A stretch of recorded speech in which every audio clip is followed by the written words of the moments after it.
Hi everyone. I hope you are well, no matter where you are at the moment. Um, Thank you, Anh, so much for inviting me to speak today to share about my stories.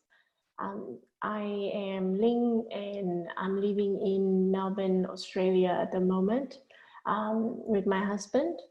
And I started working with Anh back, I think back in early May. So is it, yeah, around May or June. So it's been a few months, June, yeah. And it's been a few months and I can see a lot of changes happening in me and in my life. So for me, um, yeah, so the reason why I wanted to get Ayn to be my coach, because at that time I was new to Melbourne. I came to Melbourne in December 2019 and to join my husband who had come here earlier. But it wasn't the first time that I migrated. Uh, I spent 10 years living in Singapore, and then I got married in Singapore as well. And we decided in 2017 that we wanted to move to Canada. At that point, it was a very big decision, the biggest decision that back then that I had ever made. And 1 year in Canada turned out to be very difficult. And there was so much in me that got affected through that time when I was there. And so when Australia chapter happened in my life, there was still so much that has not been reconciled with about what happened in my life when I spent a year in Canada. And a lot of, and what I realized is that whatever I went through in Canada somehow were playing out again in some parts in my life here in Australia, even though the locations are completely different. Some of the situations are not the same, but there were some things that were very similar, and I felt very stuck. And I really want to break that patterns, but I didn't know what was going on. I didn't know what was not right or what I was doing at that time that could help with my my feelings inside me and my situation. So I decided to get help. So I came to Anh, and by working with her, the first chunk of our time, by working with her, I have realized a lot about myself, my patterns of belief, my mindsets about things. And the biggest limiting belief to me in my life was that I expected everything had to be perfect according to my plan. And that came from when I was a child. I think not really a child, when I was a teenager. I really wanted to, I was so close to my dad. I'm still close to him. And I really wanted to help him back then with his health. And I wanted so badly to help him quit smoking. And so I asked him, what could I do to make you stop smoking? And he said to me that, well, you know, if you could get into this very difficult specialized school with a really good score, I would promise that I would quit immediately on that day. And even now, so many years after, to me, that was a turning point in my life, because until now I can remember how determined, how hard I was pushing myself back then to work really hard. And I had laid out a plan to tick all the boxes to make sure that I get through all of the exams needed to make sure that happens, so that my dad could quit smoking. And to me, back then, everything happened according to that plan. So planning has been a big part of my life, and the key part of mostly everything that I do. And so when things don't happen according to that plan, and often they don't, right? That's how life is. They don't really happen according to our plans. But for me, when things don't happen according to my plan, I feel very lost, and I feel very scared. I feel scared because I feel that I am being rejected. I am being a failure, and other people who may put their trust in me would feel very disappointed, and I could not be able to do anything to help them or make them happy.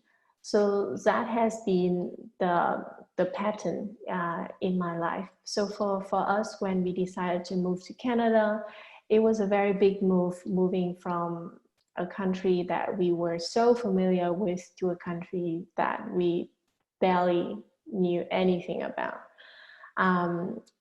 We had plans, and we devised those plans so meticulously.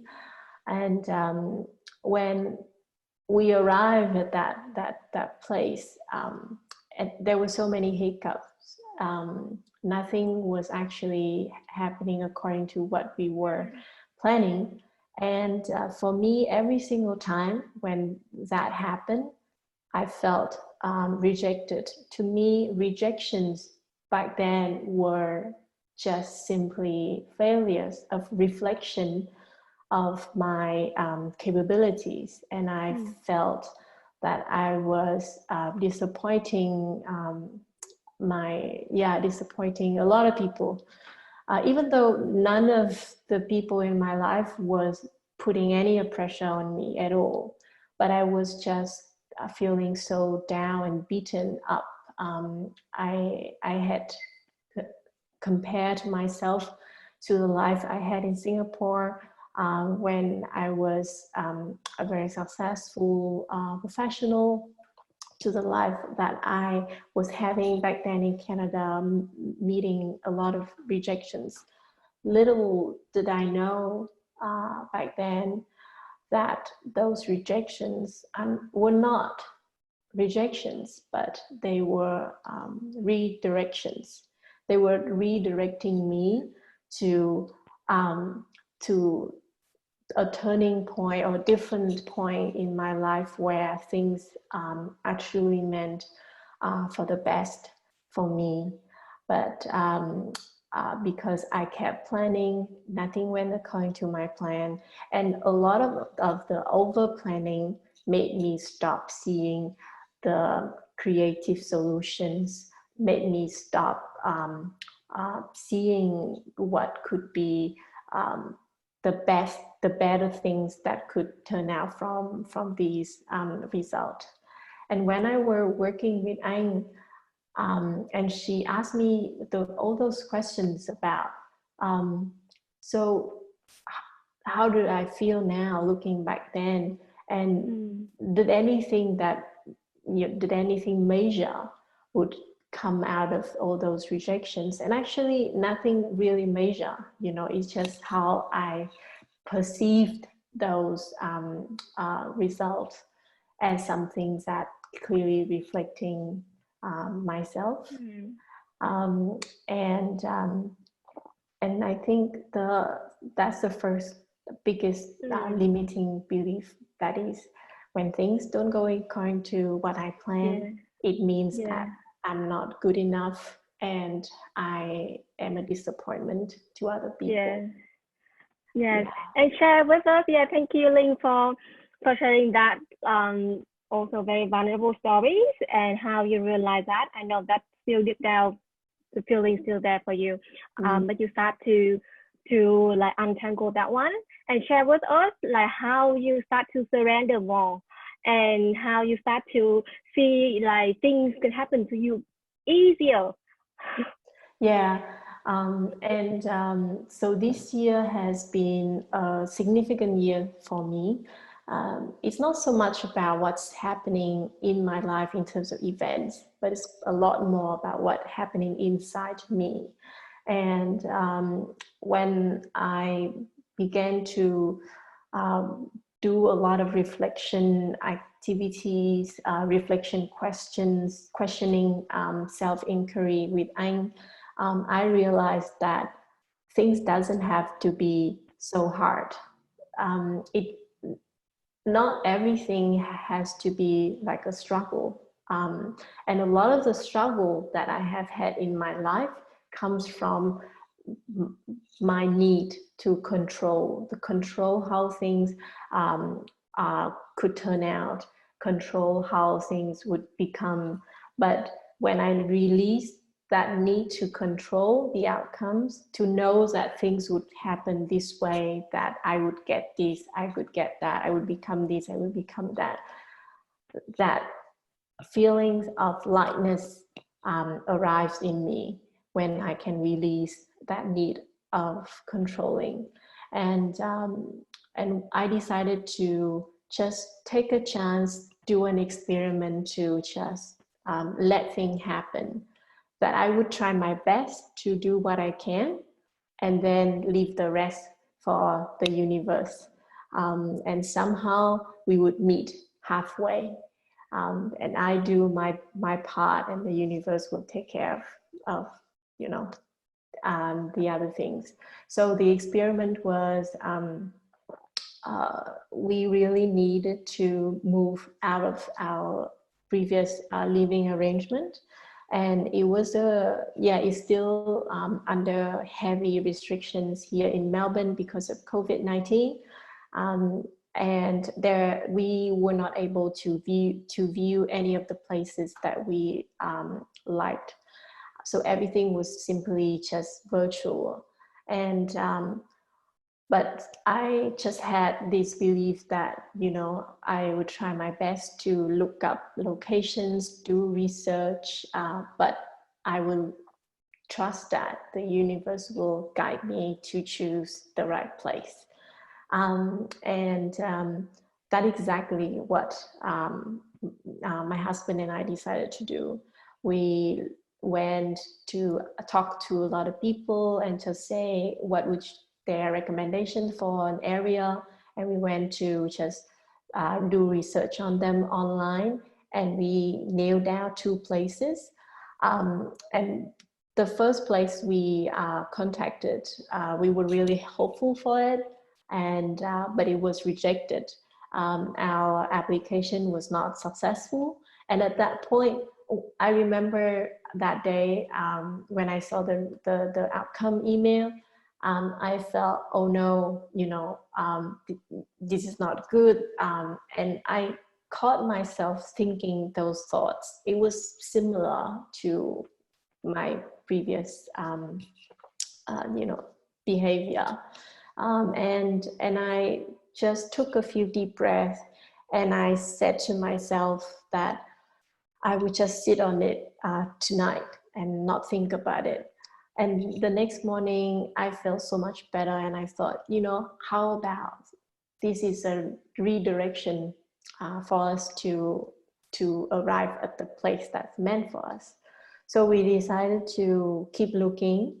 And then we found this place, put in an application, waited for it. And when we were waiting, I just completely let it, let it be.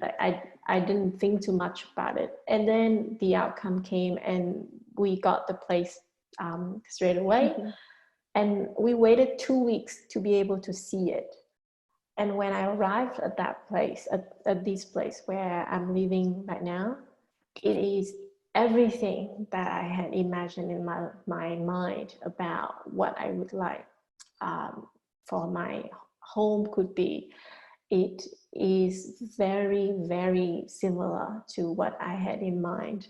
And I felt that this just happened without so much of hustle of beating ourselves up to waiting up for the results, and feeling anxious because we couldn't feel the place because of this, because of that. But this time we decided to just do what we could and then trust that we would be guided to the right place.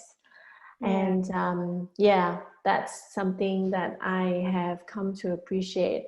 And after that experiment, to me now surrendering has become something that I could totally feel.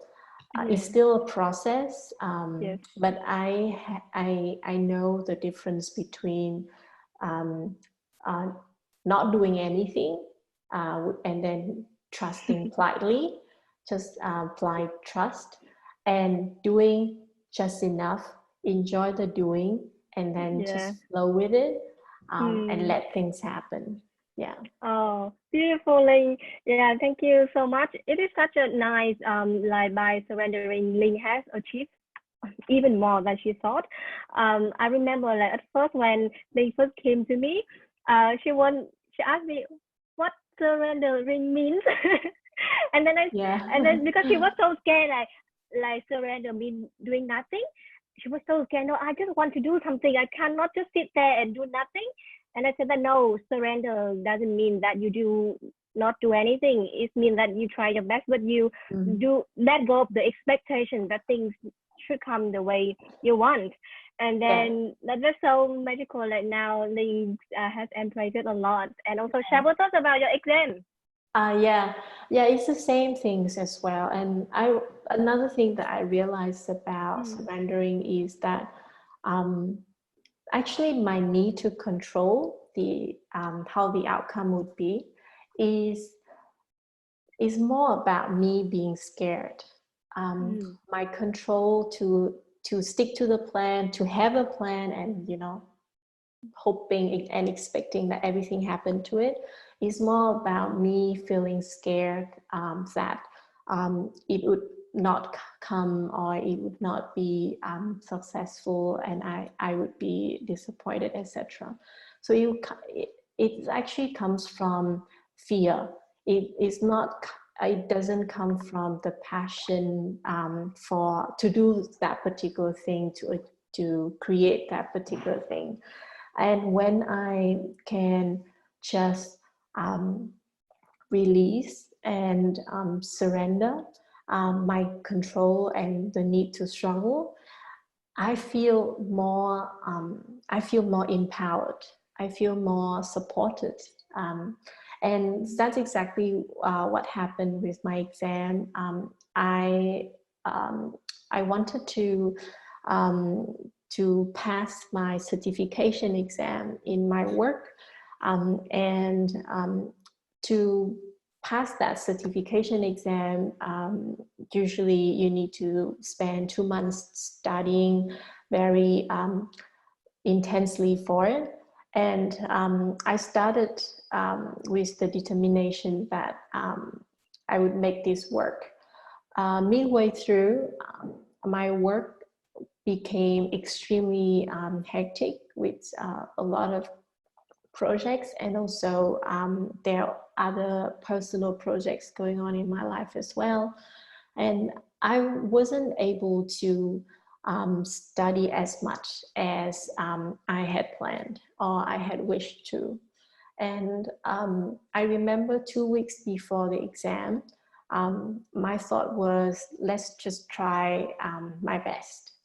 And 1 week before the exam, I had come to accept the fact that this would not be something that I was planning, before.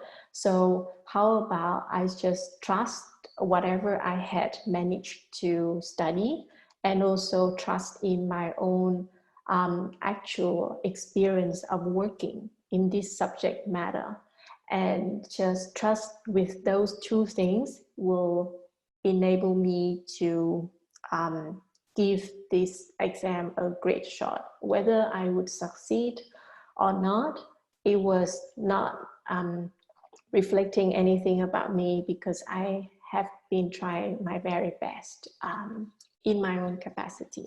And I jotted down in my journal, and I looked at that entry the night before the exam, and in the morning I took the exam with so much less pressure that I didn't even care whether I would pass or not. I just enjoy doing the exam like almost like a study session, and treat it as an experiment. And 3 hours flew by super quickly, and once I felt that, okay, I've done what I know, and let's just submit.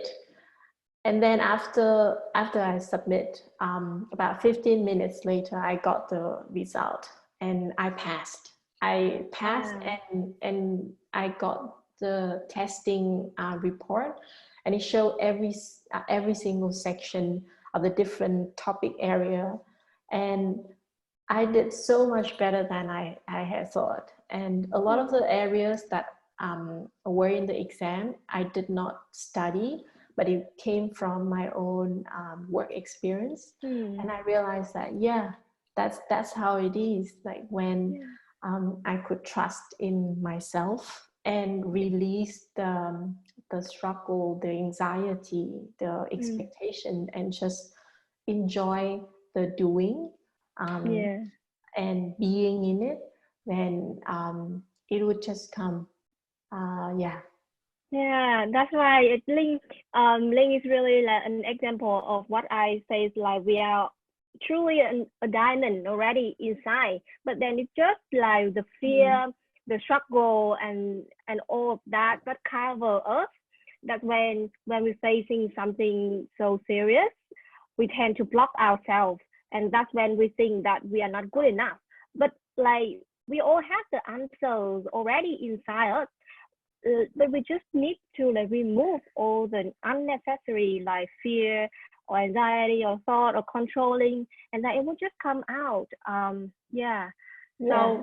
So my motto at the moment is don't get scared in advance, and just flow like a leaf in the river, because only when you let yourself flow to the current, then you would go to places that you would arrive at somewhere. If you keep resisting the current and forcing it to turn the other way, the way that you like, and you would get scared and anxious about any other way, then you would not flow. You would just be stuck. Yeah, okay. Thank you so much, Ling. Is there any other final things you want to share with us now?